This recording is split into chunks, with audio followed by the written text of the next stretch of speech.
সুপ্রভাত,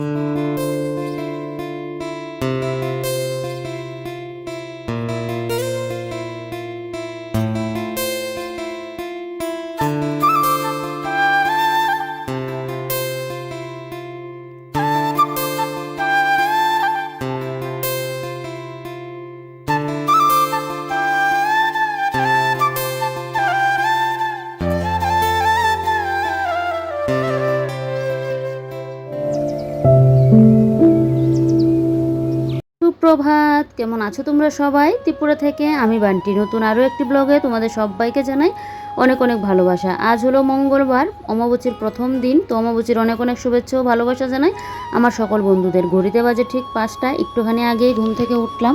আর চোখ মুখ দেখে তো বুঝতেই পারছো, এমনিতেও কাল রাত্রিবেলায় আমার ঠিকঠাক ঘুমটা হয়নি, কেন জানি বুঝতে পারলাম না। ঠিক চোখ লাগতে লাগতে মনে হয় 1:30 2টা বেজেছে। তার উপর এদিকে অ্যালার্ম দিয়েছিলাম যে সকাল সকাল উঠতে পারবো কি না, কারণ এত সকাল সকাল তো আর ঘুম থেকে উঠি না। যখন কাজ করে, যখন দরকার পড়ে, তখন অ্যালার্ম দিয়ে রাখি, সেভাবেই উঠি। আর আজকে দেখি অ্যালার্ম বাজার আগেই আমার ঘুম ভেঙে গেছে। তো এদিকে তো দেখো, অমাবস্যার 3-4 দিন তো সকাল সকাল স্নান করতে হয়। তো সারা বছর সকাল সকাল স্নান না করলেও অমাবস্যার 3টা দিন, তারপর দুর্গাপুজোর সময়, তখন কিন্তু দেখবে সকাল সকাল কিন্তু স্নানটা করতে হয়। আমার আবার বেশ ভালোও লাগে এই নিয়মগুলো করতে। তো এদিকে সকাল সকাল উঠেই এদিকে আগে ইষ্টভীতিটা করে নিলাম। ইষ্টভীতিটা করে তারপর এদিকে দেখো এবারে কিন্তু বাসি ঘর ঝাড় দিয়ে নিলাম। এবারে চলে আসলাম রান্নাঘরে। সকালে উঠেও তো অনেক টুকিটাকি কাজ থাকে বলো, তো টুকিটাকি কাজগুলো শেষ করে কিন্তু এবারে রান্নাঘরে আসলাম। রান্নাঘরে এসে এদিকে জানলার পর্দাগুলো তুলে দিলাম, আর এদিকে গ্যাসের, তারপর ইন্ডাকশানের, কারণ তো বললামই অনেক সময় পটি করে রাখে, যার জন্য কিন্তু আমি এগুলো ঢাকা দিয়ে রাখি। তো এগুলো এখন আপাতত এখানে রাখলাম, পরে এগুলোকে গুছিয়ে রাখবো। এবারে কিন্তু আমি চলে যাব স্নানে, কারণ এখন আর কোনো কাজ নেই। ওই যে বাসি গদ্দর ঝাড় দেওয়া, ইষ্টভীতি করা, তো এগুলো কিন্তু করে নিয়েছি। আর এদিকে স্নানের ড্রেসও নিয়ে নিলাম। তো চলো এবার আমি টুক করে কিন্তু স্নানটা করে চলে আসবো। অমাবস্যার সময় দেখবে সকাল সকাল স্নান পুজো সবার ঘরে ঘরেই কিন্তু এই রীতিটা চলে। হয়তো অনেকে মানে, অনেকে মানে না, হয়তো একটু লেট করে করে, তবে বেশিরভাগ ক্ষেত্রে কিন্তু এই নিয়মটা দেখবে সবাই কিন্তু মানে। এই সময় তো গুয়াহাটিতে অমাবস্যার মানে কামাখ্যা মন্দিরে মার ইয়ে হয়। তো 3 দিন যাবত তো কোনো পুজো হয় না, বছরে হয় 3 দিন পরে মায়ের দরজাটা খোলা হয়। মানে কামাখ্যা মন্দিরে তো গিয়েছিলাম, মায়ের দর্শনও করেছি, কিন্তু মেন যে ইয়েটা মায়ের ওই জিনিসটা কিন্তু দর্শন করতে পারিনি, কারণ গিয়েছিলাম ভুর ভুর করেই, কিন্তু 6:30টার সময় কিন্তু মন্দিরে চলে গিয়েছি। তারপরও না ওই দেখা হয়নি। বলে না, ভাগ্যে না থাকলে মা না চাইলে মানে হয় না, ভগবান না চাইলে কোনো কিছু হয় না, সেটাই হয়েছে। তো এদিকে দেখো এবারে কাপড় চোপড়গুলো মেলে দিয়ে এবারে ঠাকুরের জায়গাটা মুছে নিচ্ছি। আর কালকে তো সন্ধ্যার পুজো দিয়ে ঠাকুরের বাসন কুসনগুলো মেজে রেখে দিয়েছি। এটা প্রত্যেক দিনই করে রাখি, যদি বৃষ্টি টিষ্টি থাকে তখন আর করতে পারি না। আর অনেকটা যদি লেট হয়ে যায় আবার সেলাইয়ের কাছে যেতে, তখন আর করতে পারি না। না হলে বেশিরভাগ ক্ষেত্রেই কিন্তু রাত্রিবেলায় আমি ঠাকুরের বাসন কুসনটা মেজে রেখে দিই, তাহলে দেখবে পুজো দিতে গেলেও কিন্তু বেশ সুবিধা হয়। তো এদিকে আমি স্নান করে চলে আসলাম, ভাবলাম এখনই পুজোটা দিয়ে নিই। আমার না স্নান করে আসার পর এদিকে গিয়ে শুয়ে থাকবো, পরে উঠে গিয়ে আমি মানে পুজো দেবো, খাওয়া দাওয়া করে নেবো, পরে ইয়ে করবো। আমার এটা ভালো লাগে না। স্নান করলাম মানে কি, আমার এদিকে সাথে সাথেই পুজো দিতে লাগবে, যার জন্য আমি কিন্তু সংসারের সমস্ত কাজকর্ম শেষ করে তারপর পুজো দিই। আর দুর্গাপুজোর সময় কী করি, বা কোনো কাজের জন্য আমার সকাল সকাল পুজো দিতে হবে, ওই ঘুম থেকে উঠেই আগে পুজোটা দিয়ে নিই কিন্তু, মানে স্নানটা করে। আমার না হলে ওই স্নান সেরে যে রান্নাবান্না করা, তারপর এদিকে ওই শুয়ে বসে থাকা, তারপরে সে পুজো দেওয়া ভালো লাগে না আমার। স্নান করলাম মানে কি, এবারে পুজোটা দিতেই লাগবে। এবারে গাছ থেকে এখন ফুলগুলো তুলে নিচ্ছি, কারণ এটা তো সবসময় মানে প্রত্যেক দিনই আমার শাশুড়ি মা গাছ থেকে ফুলটা তুলে, কারণ মা তো সকাল সকাল স্নান করে নেই, একদম 7:30 8টার মধ্যে আমার শাশুড়ি মার কিন্তু পুজোও হয়ে যায়। তো আজকে কিন্তু আমি এখন গাছ থেকে ফুলটা তুলে নিচ্ছি। নিজের হাতে গাছ লাগানো গাছ থেকে ফুল তুলতে বেশ কিন্তু ভালোই লাগে। এই অমাবস্যার সময় কিন্তু ফুলটা তুলি, না হলে এমনিতে আমার শাশুড়ি মাই কিন্তু ফুল তুলে রাখে, যেহেতু মা সকাল সকাল স্নান করে তাই। ওই যে বললাম মায়ের মন্দিরে গিয়েছিলাম, মানে কামাখ্যা মন্দিরে গিয়েছিলাম, দর্শন করতে পারিনি। ভিআইপি টিকিটও শেষ হয়ে গিয়েছিলো, 6:30টার সময় গিয়েছি তারপরও। আর এমনিতে যে নর্মাল যে মানে জেনারেল যে লাইনটা, ওইটা মনে হয় 4-5 হাজার লোক হবে। তখন এতক্ষণ দাঁড়িয়ে থেকে কিভাবে পুজো দিয়ে আসবো, মনে হয় রাত হয়ে যাবে। তো সে ইয়ে করে আর দিতে পারেনি। তারপর ভিআইপি টিকিটের ইয়েটাও শেষ হয়েছিল, 500 টাকা করে যে টিকিট কেটে দেখতে হয়। তো এইগুলোও ভেবেছিলাম দেখবো, কিন্তু শেষ টিকিট 1000টা না কয়টা যেন প্রত্যেক দিন মনে হয় টিকিট দেয় না, 500টা আমার ঠিকঠাক এখন খেয়াল নেই। তারপরে 2 দিন পরে আমাদের মানে যেতে পারতাম, ওইখানকার পুরীদের সঙ্গে কথা হয়েছিল, কিন্তু আমাদের অন্য কাজের জন্য আর আমরা যেতে পারিনি। তো দেখা যাক, মা যদি চায় অবশ্যই গিয়ে কোনো সময় দর্শন করতে পারবো। এমনিতে না হলে পুজোও দিয়েছি, মায়ের দর্শনও করেছি, কিন্তু ওই মেন যে ইয়েটা কামাখ্যা মায়ের, ওই ইয়েটা কিন্তু আর মানে দর্শন করতে পারিনি। আর এদিকে দেখো তোমাদের দাদাভাই কালকে কিন্তু বাজার থেকে আম নিয়ে আসলো, কারণ অমাবস্যার সময় তো ঠাকুরকে আম দুধ দিয়ে পুজো দিতে হয়। এবারে নিয়ে আসলো কিন্তু চোষা আম। তো এই যে দেখো কতদিন আগে দিয়েছিলাম হিমসাগর মানে আম দিয়ে। তোমার দাদাকে বলি আম টাম যখনই যে কোনো জিনিস আনবে দেখে শুনে ভালো করে আনবে। ওই দেখো একটা আমের মধ্যে উপরটা কিন্তু একটা সাইড হয়ে আছে, মানে একটা কালো কালো হয়ে আছে, এই জায়গাটা কেটে ফেলে দিতে লাগবে। আমি কালকে বারেই বলে দিয়েছি দেখে শুনে কিন্তু আনবে। ও আনলেই না অনেক সময় নিজে হাতে তো করে না, ওই প্যাকেটে করে দিয়ে দেয়, ও নিয়ে আসে। তো এগুলো মানে নষ্ট দেখলে আমার মাথাটা গরম হয়ে যায়। আমি তো অনেক দেখে শুনে তারপর গিয়ে আমি নিয়ে আসি। তোমাদের দাদাভাই তো আগে আরও ছিল, তারপরেও তো আমার কথা শুনে তারপর গিয়ে এখন কিছু জিনিস দেখে শুনে ঠিকঠাক করে আনে। না হলে তো আগে সবজি যখন আনতে যেত দোকানে, ওই দাদাকে গিয়ে বলে দিত দাদা এটা ওটা দিয়ে দাও, তারপরে উনি ব্যাগের মধ্যে প্যাকিং করে দিয়ে দিত। বেশ নিজে হাতে ধরে যে দরদাম করে 5টা দোকান যাচাই করে জানবো এরকম কিন্তু করতোই না। তারপরে তো এখন বিয়ের পর আমার কথা শুনে শুনে মানে আমি কথা শোনাতাম যে হ্যাঁ এইভাবে কেন আনো, দামও রাখতে পারে, অন্য দোকানে গিয়ে ওখানে গিয়ে সবজি বাজারের ইয়েটা শিখে গেছে। কিন্তু ফল টল আনতে গেলে যে দেখে করবে ওইটা মানে করে না। মাঝে মধ্যে করে, আবার কোনো সময় এমনিতেই নিয়ে আসে। তো এদিকে দেখো এবারে ঠাকুরকে আম দুধ দিয়ে পুজো দিয়েছি। আজকে আর কলাটা দিলাম না, কলা আম এগুলো রেখে দিয়েছি, এগুলো দিয়ে আবার কালকে দেবো। এখন তো অমাবস্যা সবে মাত্র কালকে লাগলো, 3-4 দিন আছে, মানে শুক্রবার তো ছেড়ে দেবে, শুক্রবার পর্যন্ত সকালে পুজোটা দেবো। মানে শুক্রবার পর্যন্ত সকালে পুজো না, পুজো তো প্রত্যেক দিনই মানে সারা বছরই দেবো, মানে শুক্রবার পর্যন্ত তো সকাল সকাল পুজোটা পড়বে, এটার কথা বলছি। তো এদিকে দেখো এবারে তোমাদের দাদাভাই তো ঘুমিয়ে আছে, সকাল সকাল উঠে না ও তো দরজা টরজা শব্দ মানে করেনি, দরজাটা আস্তে করে খুলে ঝাড় দিয়ে আবার লাগিয়ে ফেললাম, কারণ ওর আবার ঘুম ভেঙে গেলে। আর এমনিতে হলো গিয়ে আজকে মঙ্গলবার দিনকে আমাদের বাড়িতে কিন্তু লেট করে ঘুম থেকে উঠি, কারণ সেদিন দোকানে যাওয়ার কোনো পালা থাকে না, রান্নাবান্নাও লেট করে হলে হয়। আগে তো দোকানে যেত, এখন তো একদম পুরোপুরি দোকান খোলা যাবে না কারোরই মঙ্গলবার দিনকে, তো তার জন্য একটু লেট করে উঠি। তো বুঝি বলে আমি কিন্তু সকাল সকালে উঠে পড়েছি। তো এদিকে দেখো সবসময় তো আমি লিকুইড সিঁদুরটা পরি, আজকে কিন্তু গুরু সিঁদুরটা পরছি। অমাবস্যার সময় আমি কিন্তু গুরু সিঁদুরটাই পরি। গুরু সিঁদুরটা একটাই কারণে পরি না, আমার তো মানে অ্যালার্জির মানে চুলকানো শুরু হয়ে যায় সীতাটার মধ্যে, তারপর হাতে টাতে লেগে মানে কপাল টপাল ভরে যা ইচ্ছা অবস্থা হয়। তো যেহেতু অমাবস্যা তাই জন্য ভাবলাম যে না গুঁড়ো সিঁদুরটাই পরি, লিকুইড সিঁদুরটা পরবো না। তো এদিকে দেখো সিঁদুরও পরে নিয়েছি। তবে যা গরম দেই গো, এই গরমের মধ্যে যে সকাল সকাল স্নান করে নিয়েছি, এটা একটা ভালো দিক। স্নান পুজো কমপ্লিট হয়ে গেছে। আজকে দেখবে আমার সংসারে কাজকর্ম রান্নাবান্না সব কিছু তাড়াতাড়ি হয়ে যাবে। এই অমাবস্যার সময় এরকমই হয়, সকাল সকাল স্নান করে নিই, তারপর বাইরে করে কোনো দিকে তার কাজ করা যায় না, তাই জন্য কিন্তু এই হয়, মানে তাড়াতাড়ি সব কিছু কমপ্লিট হয়ে যায়। পরে কীভাবে যে গরমটা সহ্য করবো সেটাই বুঝে উঠতে পারছি না। এদিকে তোমাদের দাদাভাই কালকে আবার আমার জন্য নিয়ে আসলো আলতা, সিঁদুর, এদিকে ফুটা। তো আমি বলেছিলাম কথা মানে আলতার কথা, তো আবার দেখি সিঁদুর ফুটা এগুলোও নিয়ে আসলো, কারণ আমার আগের আলতাগুলো শেষ হয়ে গেছে। আর অমাবস্যার সময় তো আলতাটা পরি, না হলে এমনিতে সবসময় পরা হয় না, আর লক্ষ্মী পুজোর দিনকে গিয়ে পরি। তো এদিকে দেখো কালকের বাসন ছিল, এগুলো আর সকালে ধুইনি, যে সকালবেলা ধুতে গেলে আবার এখানে একটু সময় লাগবে, ভাবলাম যে স্নান পুজো দিয়ে নিই তারপরে এসে ধুয়ে নেব। তো এদিকে বাসি বাসনগুলোও ধুয়ে নিলাম। তারপর এদিকে এই যে ফ্রিজ থেকে এখন মাছগুলো বের করে নিয়েছিলাম, সেদিন তো পাবদা মাছ নিয়ে এসেছিলো, তো সেদিন 4খানা রান্না করেছিলাম, আর আজকে 4খানা কিন্তু রান্না করব। তো আজকে পাবদা মাছটাকে না 2ভাবে রান্না করব, তো পরে তোমাদেরকে দেখাচ্ছি কিভাবে কি রান্না করব।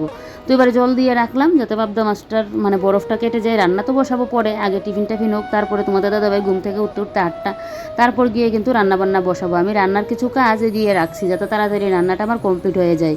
তো এদিকে দেখো এবারে কাঁঠালের বিচির বাটা করব আজকে। তো তার জন্য কাঁঠালের বীজটাকে আমি এরকম মধ্যে পাপোশটার মধ্যে নিয়ে থেতো করে নিচ্ছি, কারণ নিচে যদি করে করি না মানে ঠিকঠাক করতেও পারবো না, নিচের মধ্যে বাড়িটা লাগবে, কষ্ট লেগে আরও হয়ে যাবে, তাই জন্য এটার মধ্যে করে নিচ্ছি। পরে তো মানে খোসাগুলো ছাড়িয়ে তারপর ভালো করে ধুয়ে গরম জলে কিন্তু দিয়ে সেদ্ধ মানে গরম করে মানে উনুনে বসিয়ে কিন্তু সেদ্ধ করতে লাগবে। তো এদিকে দেখো এবারে ভালো করে কিন্তু এটা দিয়ে এরকমভাবে থেতো করে নিচ্ছি। এভাবে থেতো করে নিলে না সুবিধা হয়। আমার ওই বটি দিয়ে যে একটা করে কাঁঠালের বীজ কাটা, আমার মাকে আগে এরকম দেখতাম, লাল খোসাগুলো গায়ে লাগানো থাকলে মা খাবেই না, এগুলো মানে খেলে নাকি পেট খারাপ হয়ে যায়, মানে পেটের সমস্যা হয়ে যায়। মা এগুলোকে একটা করে খোসা ছাড়িয়ে তারপর করতো ছোটো ছোটো করে কেটে, আর আমার দ্বারা তো হবেই না। আমি যখনই করতে যাই শর্টকাট বুদ্ধি, আমি এরকম থেতো করে নিই, তারপর গরম করে একটু ভালো করে কষলিয়ে নিই, কিছু উঠে, আর পুরোপুরি তো আর পরিষ্কার হবে না, তো কিছু এমনিতেই থাকে। তো যাক, এদিকে কাটতে পারবো না তো কী করা যাবে। তো এদিকে দেখো খোসাগুলো আমি এখন ডাস্টবিনের মধ্যে ফেলে এই যে কাঁঠালি বীজটা ভালো করে ধুয়ে এখানে সেদ্ধ বসিয়ে দিয়েছি, আর একটুখানি নুন দিয়ে দিলাম। আর পাবদা মাছটা যে বের করেছিলাম, পাবদা মাছটা আজকে 2ভাবে রান্না করব। তোমার দাদাভাই বলছে সর্ষে দিয়ে পাবদা মাছ খাওয়ার জন্য, তো তার জন্য এদিকে দেখো এই সর্ষে 2 রকমের সর্ষে এখানে নিয়ে নিলাম। তবে এতটা সর্ষে কিন্তু লাগবে না মাছের মধ্যে, আমি কিছুটা সর্ষে আবার রেখে দেবো বাটা, ওই কার করলে পুরটুর খাওয়া যাবে, তাই সাথে কাঁচা লঙ্কা দিয়ে দিলাম। এটাও কিন্তু পরেই পেস্ট করব, এখন আমি মিক্সার গ্রাইন্ডার চালালে আর ঘুম ভেঙে যাবে এই মিক্সার গ্রাইন্ডারের শব্দ, তাই জন্য কিন্তু পরে আমি মশলাটা পেস্ট এত সকাল সকাল তো উঠে অভ্যাস নেই, যখন বেশি কাজ থাকে তখন গিয়ে এত সকাল সকাল উঠি। আর এখন তো অমাবস্যার 3-4 দিন সকাল সকাল উঠে স্নান করতে লাগবে। তো সকালে যে উঠলাম না, এখন এত পরিমাণে চোখ জ্বালা করছে, কারণ এত সকালে ঘুম থেকে ওঠার অভ্যাস নেই, তাই জন্য জানি আবার কয়েকদিন অভ্যাস হয়ে গেলে দেখবে কোনো অসুবিধা কিন্তু হবে না। ওই 3-4 দিন গিয়ে স্নানটা করতে লাগবে। তো ভেবেছিলাম একবার গিয়ে শুয়ে থাকবো, তো গিয়েও কিন্তু ছিলাম, তারপর দেখছি না মানে এখন শুলে যেন আমার আরও মানে অসুবিধা হচ্ছে, তাই জন্য উঠে পড়লাম যে না ঘুমাবো না, তার চেয়ে বরং আমি রান্না যে করবো, রান্না তো আর এখন বসাবো না, পরে বসাবো। তোমার দাদাভাই উঠলে সকালে টিফিন খেয়ে তারপর গিয়ে রান্না বসাবো। তো ভাবলাম কিছু কাজে গিয়ে রেখে দিই, তাহলে রান্নার কাজটা তাড়াতাড়ি করে নিতে পারবো। আর আজকে তো মঙ্গলবার, তোমাদের দাদা বের হলো গিয়ে মানে অফটে, আজকে দোকান বন্ধ, তো বাড়িতেই থাকবে সারাদিন। এমনিতে তো মঙ্গলবার হলে অন্য দিন দেখবে আমার সারাটা দিন এতটা পরিমাণে লেট হয় রান্না বান্না সব কিছু। আজকে যেহেতু স্নান পুজো হয়ে গেছে, সারাদিনের বড় কাজ শেষ, তার জন্য কিন্তু আজকে দেখবে সব কাজ আমার তাড়াতাড়ি কমপ্লিট হয়ে যাবে। তো অন্যান্য বছর কী করি, সকালে উঠে পুজো টুজো দিয়ে আবার কিন্তু গিয়ে শুয়ে পড়ি। তো আজকে আর ঘুমালাম না, ভেবেছিলাম আলতাটা পরবো। তো এদিকে তোমাদের দাদাভাই ঘুমিয়ে আছে, ওই লাইটটা জ্বালিয়ে যে আলতাটা পরবো না, তোমাদের দাদাভাইয়ের আবার ঘুম ভেঙে গেলে, তো তাই জন্য আর করলাম না যে পরে পরবো। আর আমি এদিকে একটা গ্লাস জল খেলাম, তারপর দাঁতটা ব্রাশ করলাম। সকালে তো এমনি মুখ ধুয়ে স্নান করে পুজোটা দিয়েছিলাম, দাঁতটা ব্রাশ করলাম। আর এদিকে পরে তোমাদের দাদাভাই উঠলে বিছানাপত্র ঘর তোর গুছিয়ে ভালো করে ঘরটা ঝাড় দিতে লাগবে। সকালবেলা তো বাসি ঘর ঝাড় দিয়েছি, ব্যাস এতটুকুই। আর এখন ওই যে কাঁঠালের বীজ আজকে করবো, বাটা করব, তো সেটাই করে সেদ্ধ বসিয়েছি। আর তোমাদের দাদাভাই উঠুক, তারপর গিয়ে কিন্তু টিফিনটা খাবো। একদিকে সকাল সকাল স্নান টান করে পুজো টুজো দিয়ে দিলে না দেখবে আলাদা যেন একটা মনের মধ্যে শান্তি কাজ করে, বেশ ভালো লাগে সকাল সকাল স্নানটা করলে। কিন্তু সবসময় তো আর সম্ভব হয় না, এমনিতেই চোখ কী পরিমাণে জ্বালা করছে, দুপুরে যদি একটু ঘুম হয় তাহলে ভালো হবে, না হলে শরীরটা আবার কিন্তু খারাপ করবে। আর চুলটা এখন বেঁধেই রাখলাম, যেহেতু কাজ টাজ করছি, চুল ছাড়া অবস্থায় কাজ করি না। আর চুলটা তো ভিজিয়ে স্নান করে আসলাম, আর এমনিতেও আমার চুল মানে ভিজিয়েই আমি মানে স্নানটা করি, না হলে আমার রাত্রিবেলায় ঠিকঠাক যেন ঘুম হয় না। আর কালকে থেকে মাথায় একটা হচ্ছে তো যে সকালবেলায় উঠে স্নান করতে লাগবে, আমার ঘুম যদি লেট করে ভাঙে, কারণ আমার তো সকালে উঠে অভ্যাস নেই, যখনই উঠি ওই অ্যালার্ম দিয়ে রাখি। তো কালকেও অ্যালার্ম দিয়ে রেখেছিলাম, কিন্তু কালকে ফার্স্টে ঘুম আসছিল না, প্রায় মনে হয় 1-1:30 বাজে, আমার ঘুমই আসছে না। তারপর আবার 5টার আগে সচেত মানে অ্যালার্ম বাজার আগেই আমি পুরো আমার ঘুম ভেঙে গেছে। তারপর মোবাইলের অ্যালার্মটা অফ করলাম, যে শুধু শুধু তোমাদের দাদাভাইয়ের ঘুম ভাঙিয়ে তো লাভ নেই, কারণ অ্যালার্মের শব্দ ওরও ঘুম ভেঙে যাবে। তারপর তো উঠে এদিকে করলাম, যদিও আমি যখন উঠলাম ও তো বলতেই পারে, কারণ একজন মানুষ যখন বিছানা থেকে উঠে লাইটের ঘরে জ্বালাবে দেখবে এমনিতে কিন্তু ঘুম ভেঙে যাবে। তো যাক, তোমাদের দাদাভাই এখন ঘুমিয়ে আছে, ও উঠুক, তারপর টিফিন খেয়ে রান্না বান্না বসাবো। তো চলো পরে আবার দেখা।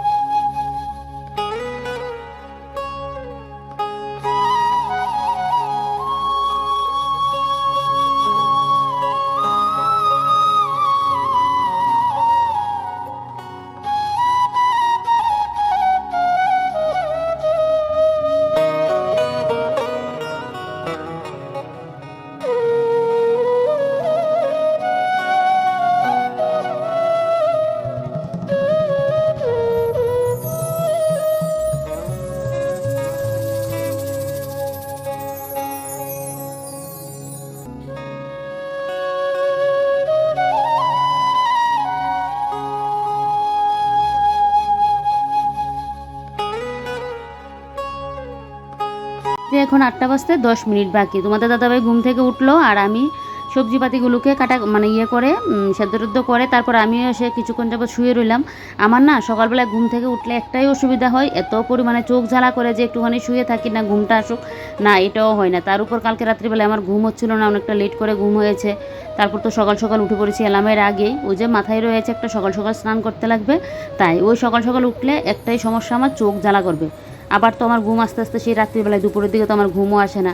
আর এই যে দেখো, এই গ্লাসটার মধ্যে আমি তো ম্যাগনেটের সুতো দিয়ে এরকম করে বানিয়েছিলাম, তো মানে দেখে যেন বেশ ভালো লাগছে। অনেকদিন বাদে আবার ভাবলাম এটার মধ্যে একটু মানি প্ল্যান্ট দিয়ে একটু সাজিয়ে গুছিয়ে ঘরের মধ্যে একটু রাখি। আর তো তোমরা জানোই আমি সবসময় ঘর ডেকোরেশন করতে পছন্দ করি।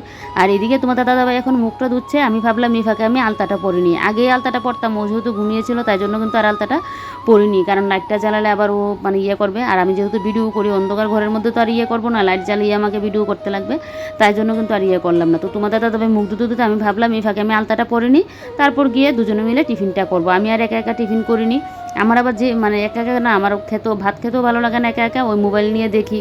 আর আগে যখন মানে ভিডিও টিডিও করতাম না, মোবাইল নিয়ে তো থাকতাম না, তখন টিভি নিয়ে আমার সময়টা কাটাতাম। না হলে তোমার দাদাভাই বাড়িতে থাকলে তো কোনো অসুবিধা নেই। আর এখন টিফিন খাবো আমি একা একা, আমার ভালো লাগছে না, তাই ভাবলাম যে তোমার দাদাভাই ঘুম থেকে উঠুক, তারপরে একসাথেই না হয় খাবো। তো ও তো এদিকে মুখটুক ধুয়ে মানে মুখটুক ধুচ্ছে, আর আমি এই ফাঁকে এখন আলতাটা পরে নিচ্ছি। অমাবস্যার সময় তো একটু আলতা সিঁদুরিগুলো পরা ভালো, সারা বছর না পড়লেও এই অমাবস্যা আর ইয়ের সময় লক্ষ্মী পুজোর সময় কিন্তু আমি আলতাটা পরি। তো এদিকে দেখো এবারে টিফিন করে নেবো। এখানে নিয়ে নিলাম মুড়ি, আর এদিকে নিয়ে নিয়েছি আম দুধ। ও যে পুজোতে আম দুধ দিয়েছিলাম, তোমাদের দাদাভাইও আম দুধ খেয়েছে, কিন্তু ও মুড়ি দিয়ে খাবে না, ও নাকি খাবে চা। তো ওর জন্য আবার এদিকে চা বসিয়ে দিয়েছি। তো এদিকে আর কি চা টিফিন করে তারপরে এই যে দেখো এবারে কিন্তু আমি মাছগুলোও ভেজে নিচ্ছি। এখানে তো 4টা মাছ, তো মাছটা আজকে দুইভাবে রান্না করবো। একটা করবো রসুন পেঁয়াজ দিয়ে, কারণ পাবদা মাছ আমার রসুন পেঁয়াজ দিয়ে করলে ভালো লাগে, আর তোমাদের দাদাভাই ইচ্ছে হচ্ছে একটু সর্ষে দিয়ে খাওয়ার জন্য, তাই জন্য কিন্তু এদিকে সর্ষে দিয়েও করবো। মানে দুটারই টেস্ট দেখবো কোনটার কি মানে ভালো আসে। সবসময় তো আমরা মানে পেঁয়াজ রসুন দিয়ে খাই বা সবজি দিয়ে খাই, কিন্তু সর্ষে দিয়ে মাছটা কমই কিন্তু খাই না যে তা না, কিন্তু পাবদা মাছটা আমার সর্ষে দিয়ে কোনোদিন খাওয়া হয়নি, তাই জন্য আজকে দেখবো কোনটা কীরকম হয়। আর কোনটা কীরকম না মানে সর্ষেরটা কীরকম হয়, আর ওইটা তো খাই পেঁয়াজ রসুন দিয়ে, ওই 2 দিন আগেও খেয়েছিলাম এইভাবে। আর এদিকে দেখো এই যে ধনেপাতারিটা, এটা কিন্তু কালকে 10 টাকা দিয়ে নিয়ে এসেছে। আগে না ধনেপাতা বাজারে বিক্রি করলে গুঁড়ি সমত বিক্রি করতো, এনে পাতাগুলো খেয়ে গুঁড়িটা লাগিয়ে দেওয়া যেত, তাহলে আবার একটা গাছ উঠে যেত। আর এখন ওরাও হয়ে গেছে, মানে গাছ লাগালে তো আবার কেনা হবে না, তো তাই জন্য কী করে পাতাগুলো নিয়ে আসে, গুঁড়াটা মানে রেখে দিই। তো এখানে 10 টাকার পাতা কিন্তু নিয়েছে। তো এদিকে মাছের ঝোলের জন্য আমি করে নিয়েছি, আর দুদিক দিয়ে রান্না বসিয়ে দিয়েছি। আর এদিকে নিয়ে নিচ্ছি চাল, কারণ ভাতটাও তো বসাবো। তো এদিকে আমি কিন্তু রান্নাবান্না করে ভাত বসিয়ে তারপর এদিকে চলে আসলাম আমাদের পাশের বাড়ি মাসিদের বাড়িতে। মাসি কালকে বলেছিল কাঁঠালের কথা, আর মাসিদের বাড়ি থেকে কিন্তু আমি সবসময় কাঁঠাল নিয়ে যাই, বাজার থেকে আর কাঁঠাল টাঠাল আমি আনাই না, ওই মাসিদের বাড়ি থেকেই নিই। আর কাঁঠাল তো তোমাদের দাদা মনে হয় একদিন খেয়েছিল না 2 দিন, আমিই সবসময় মানে খাই। আমার কাঁচা কাঁঠালটা ভালো লাগে, পাকা কাঁঠাল বেশি একটা না, তারপরেও কাঁঠালের বীজগুলোর জন্য আমি কিন্তু কাঁঠালগুলো নিই। তো এদিকে দেখো ওদের বাড়িতে এসে এত ভালো লাগছে, চারিদিকে শুধু গাছ, কুমড়ো গাছ লাগানো, তারপর এদিকে জাম গাছ, অনেক রকমের গাছপালা কিন্তু লাগানো, লঙ্কা গাছ, বেগুন গাছ, টমেটো গাছ, আরও কত রকমের মানে গাছ, কিন্তু বেশ ভালোও লাগে। তবে গাছের প্রতি কিন্তু যত্নও করতে হয়, অনেকটা যত্ন করে বলেই কিন্তু এরকম সুন্দর হয়ে আছে গাছগুলো, দেখে যেন মনটা পুরো জুড়ে গেল। আর আমার এরকম জানোই, আমার বাড়িতে আমি গাছ টাছ লাগাই, আমার বেশ ভালো লাগে। তবে সবজির গাছ তো লাগাতে পারি না, শুধু লঙ্কা গাছ, ফুল গাছ, মাঝে মধ্যে বেগুন গাছ টুকিটাকি এগুলো লাগাই। তো যাক, এদিকে মাসিদের বাড়ি থেকে চলে আসলাম, আর এদিকে 2টা কাঁঠাল নিয়ে আসলাম। এই যে দেখো এই কাঁঠালটা একটু বড়ই এনেছি, আর কালকে গাছ থেকে এগুলো পারলো, একদম কাঁচা আছে, তো 2-3 দিন রেখে তারপর কিন্তু খাওয়া যাবে। তো এদিকে কাঁঠালগুলোকে রেখে দিলাম, রেখে তারপর এদিকে দেখো আমি এখন ঘরটা ঝাড় দিয়ে নিচ্ছি। আর মাসিদের বাড়িতে যাওয়ার সময় ভাতটা বসিয়ে গিয়েছিলাম, তোমাদের দাদাকে বলেছিলাম যে সিটি 3টা দিলে তুমি গ্যাসটা অফ করে দিও, তো ও এসে দেখে আবার গ্যাসটা অফ করে দিয়েছে। যাক, তো এদিকে আমি এবারে রান্নাঘরটাও ঝাড় দিয়ে নিয়েছি, রান্নাঘরটা ঝাড়টা দিয়ে এবারে কিন্তু চলে আসলাম এই ঘরে। তো এই ঘরে এসে এবারে এই ঘরটাও ঝাড় দিয়ে নিচ্ছি। সকালবেলা তো শুধু বাসি ঘর ঝাড় দিয়েছি, বেশ অতটুকুই। আর এমনিতে আমার 2টা ঘর পরিষ্কারই আছে, 2 দিন লাগিয়ে তো দেখলেই ঘর দূর পরিষ্কার করেছিলাম, তো পরিষ্কারই আছে। তো শুধু সোফাগুলো একটু গুছিয়েছিলাম, আর মানে এতটুকুই কিন্তু করেছি। আর বিছানাপত্র তো দেখলেই গুছালাম যে। তো এদিকে দেখো এবারে পুরো ঘরটা ঝাড় দিয়ে বাইরেটাও ঝাড় দিয়ে নেবো। আর এত পরিমাণে গরম লাগছে, কাজগুলো এক নাগাদর করলাম, তো আবার ওদের বাড়ি থেকে গিয়ে কাঁঠাল নিয়ে আসলাম। আমার যেন গরমে মনে হচ্ছে এখনই গিয়ে আমি স্নানটা করে আসি, এত পরিমাণে গরম লাগছে, অসহ্য গরম যাকে বলে। রোদের অবস্থাটা দেখো, আরও তো কী পরিমাণে না রোদ দেবে। এখন বৃষ্টি দিলে ভালো ছিল, কারণ সকাল সকাল উঠে স্নানটা করি, তো তাই জন্য বৃষ্টিটা থাকলে একটু ঠান্ডা থাকবে, ভালোও লাগবে। আর বৃষ্টিটা না দিলেই তো গরমে অবস্থা পুরো খারাপ হয়ে যাবে। গরমের দিন বলে কিন্তু এরকমটা কষ্ট, সকাল সকাল উঠে স্নান করে নিলে পরের দিকে মানে লাস্টের দিকে থাকা যায় না। তো এদিকে দেখো এবার বাইরেটাও ঝাড়ু দিয়ে চলে আসলাম, তারপর গডরেজটার দিকে দেখছি ধুলো পড়ে আছে, তাই জন্য আবার গডরেজটাও মুছে দিচ্ছি। প্রত্যেক দিন তো আর পুরো ঘর মানে একসাথে পরিষ্কার করতে পারি না, এটা যখন সংক্রান্তি ঝাড়াঝুড়ি দিই তখনই করি, আর বেশি নোংরা হয়ে থাকলে তখনই গিয়ে করি, না হলে কিন্তু প্রত্যেক দিনে আমি 1-2টা করে জিনিস পরিষ্কার করে রাখি, তাহলে আমাকে কিন্তু আর ওই যে একদিনে সব কাজ করতে হয় এরকম কিন্তু করতে হয় না। তো অমাবস্যার দিন ভোর 5টায় উঠে আমি কীভাবে সকাল থেকে সংসারের কাজকর্ম 10টার মধ্যে কমপ্লিট করলাম, আজকে কিন্তু সেটাই তোমাদের সাথে আমি শেয়ার করছি। একদম ঘরদোর গুছানো থেকে শুরু করে, রান্নাবান্না থেকে শুরু করে, কাটাকুটি থেকে শুরু করে সব কিছু বলতে পারো A to Z 10টার মধ্যে আজকে কিন্তু আমি কমপ্লিট করলাম। তো এদিকে দেখো এবারে রান্নাঘর আমার পরিষ্কার হয়ে গেছে, গ্যাস ট্যাস মুছে একদম পুরো পরিষ্কার করে নিয়েছি। আর আমার এই টাইলসের জায়গাটা না অনেকটা কিন্তু ফাস্ট, মানে কী বলো তো, অনেক জিনিসপত্র রেখে কিন্তু রাখা যায়, অনেকগুলো দেখো অনেক চিকন চিকন থাকে, শুধু গ্যাসটা রাখলে জায়গা কিন্তু থাকে না, এতটা চিকন থাকে, তো বেশ তো এদিকে দেখো রান্নাঘর তো পুরো পরিষ্কারই আছে, শুধু ঝাড় দিয়েছি, বেশ অতটুকুই। ওই যে সবসময় একটু একটু করে পরিষ্কার করে রাখি, তার জন্য আমার ঘর কিন্তু সবসময় এরকম ক্লিন থাকে। এবার তোমাদেরকে দেখায় ঘড়িতে ঠিক কয়টা বাজে। এই যে সকাল সকাল উঠার এটাই একটা লাভ, দেখো ঘড়িতে 10টা 5 বাজে। তো চলো এবার মেনুগুলোও দেখাই কী কী রান্নাবান্না হয়েছে। তো প্রেসার কুকারে ভাত আছে, এখানে তো করেছি কাঁঠালের বিচির বাটা। আর এখানে আছে তোমার এই পাবদা মাছ দিয়ে সর্ষে দিয়ে করেছি 2 পিস। আর এদিকে করেছি তোমার কী যেন বলে রসুন পেঁয়াজ দিয়ে পাবদা মাছ করেছি আবার 2 পিস। আর এইগুলো পাশেরগুলো কালকের তরকারি, ওই যে কারকল আলু দিয়ে তরকারি বানিয়েছিলাম। তারপর তোমার কালকের শুটকি মাছের ভর্তাও আছে। তারপর তোমার করলা দিয়ে একটা শুক্তোর মতো ডাল করেছিলাম, তুই কালকের আছে। আর আজকে তো দেখলে কি কি করলাম, হলো আজকের মেনু। তো চলো আজকের ব্লগটা এখানে শেষ করি। তোমরা সবাই ভালো থেকো, বাই বাই।